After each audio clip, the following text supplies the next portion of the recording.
So now it's still morning in Arizona, and we're very proud to be here in Prescott, Arizona.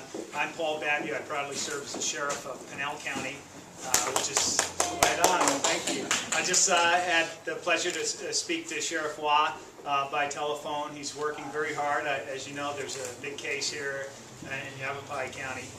He's doing a fantastic job as a sheriff.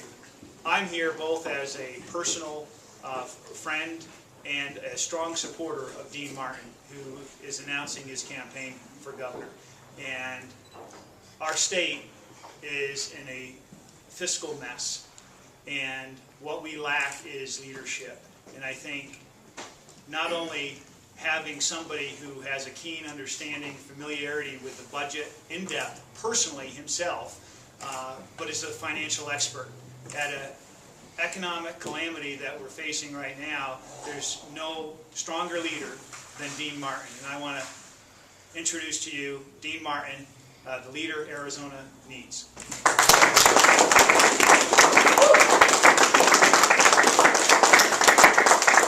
Good morning. It's an honor to be here. You know, over the past few months, a number of folks have come to me and asked me to look at giving up the safety of a re-election in the Treasurer's office to explore the possibility of running for governor of this state. And after careful consideration with friends and family, I've decided to accept that call. As a small business owner and entrepreneur, it's been a special honor to serve you both in the legislature and now as state treasurer for the past decade. You know, we've enjoyed our successes together, we've grieved together, and we've seen history unfold. Many of the challenges we face today as a state appear daunting, but I can tell you from personal experience, we are given more strength, more compassion, and more wisdom than we think we have. We're given the abilities to deal not only with these problems, not just to persevere, but to succeed. But we must work together. The problems we face are not Republican problems, they're not Democrat problems, they're math problems. And if we're going to succeed, if we're going to get through this, we have to change the culture of government. Currently, government defines success as the number of people they're helping. This must change. This is wrong.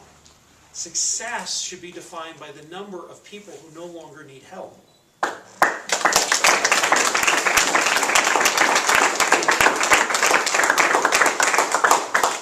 You know, as we enter this race for governor, and we enter the second century of statehood, we face new challenges and new opportunities. You know, it may seem unusual to announce a candidacy for governor here in a vacant building, in a vacant shop, not at the historical courthouse across the street or down at the state capitol building. But I chose this venue specifically. I chose this venue on purpose because this is where the focus of our governor should be and where our governors should have been. The job of governor is not the trappings of power, not the halls of influence down at the Capitol, or getting your way on every bill or budget. It's about service to the citizens of the state. And what our citizens need right now are jobs. That should be our first priority. We were #1 in job creation just a few years ago. Now Arizona is 50th in the nation in job creation. This is wrong. This should have been a priority. And too often our elected officials think that they're important. They think that they're the most important thing. It's not true. They are not important. The individual is not important. The job is important, not the person. If we are last in job creation after my first term, fire me. Get rid of me. Get a new CEO for the state. If we haven't created an environment that allows the private sector to expand, then we need somebody else. Because I'm not important. The job is. Arizona needs effective leadership now more than ever.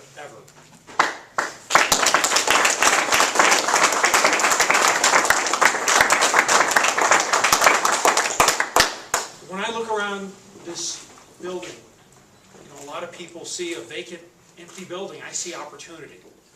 You know, I was the first to warn that this state was heading into a recession, that we had trouble coming. Unfortunately, they didn't listen, but that's another story. The long, cold night, though, is almost over. The recovery is on its way. It's not going to be fast, it's going to be slow, but we are going to recover. And as this economy starts to grow again, this that was our greatest liability, the housing bubble, the commercial bubble, all the excess homes, all the excess business facilities that are empty, will become our greatest asset. Because that means we'll have extra, our prices have come down. All that extra property brings down the prices. Arizona is going to be very affordable in our future. That's going to make us a great location to build and expand. Let's face it, Arizona is a great place to live. I mean, very rarely do you have to scrape the sunshine off your windshield in the morning. You know? This is a great place to live, work, grow, but it's also a great place to do business. But we've got to tell that story. Unfortunately, the story our government is telling right now is the story that Arizona's for sale. I mean, they're right now in the process of selling our Capitol building. And who wants to make a long-term investment in a state that has to rent its own Capitol building? It's not very enticing. We need to tell the rest of the world, Arizona is no longer for sale. We're ready for business. Our government also needs to get out of the business of picking winners and losers in the marketplace. They're not good at it. Too often our leaders go elephant hunting, go out and find a specific company and try to grab headlines by attracting them. I mean, right now the state of Arizona had to provide incentives to get a solar company to move here. I mean, let's think about this one for a minute. We're the Sunshine State. If any state shouldn't need a tax incentive to get a solar company, it should be us. That tells you something is wrong with our system. Now, I am glad to have the business. I'm glad to see the companies here. But this tells us we've got a much more systemic problem that we need to deal with. It shouldn't be news that a solar company is coming to Arizona. In fact, it shouldn't be news that any company is moving here because it should happen so often that it's routine.